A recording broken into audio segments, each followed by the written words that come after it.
Forge followers, Brittany here with Forge Recruitment, your legal recruitment specialists. This is one of the busiest times of the year in the legal job market. Many people return from holidays and make it their resolution to find a new job.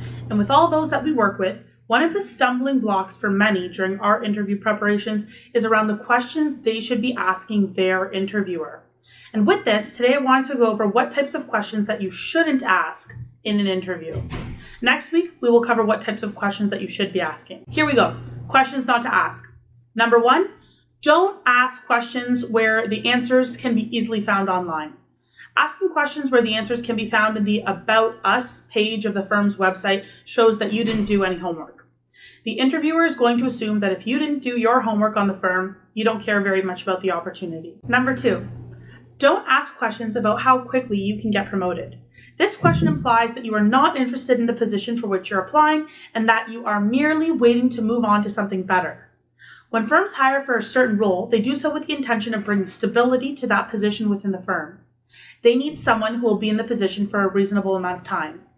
It is one thing to want to work at a firm that places emphasis on career progression for their staff, but it is another to give off the impression that you are using the role as a stepping stone. Next week, we will cover a better way to ask this question. Number three, when can I take vacation?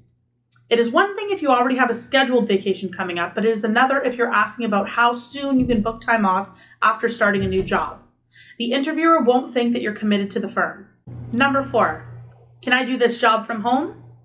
Unless otherwise stated, asking to work from home conjures up several images in the interviewer's mind, and it can imply that you dislike working with others, you do not work well under direct supervision, or you have a difficult schedule to work around.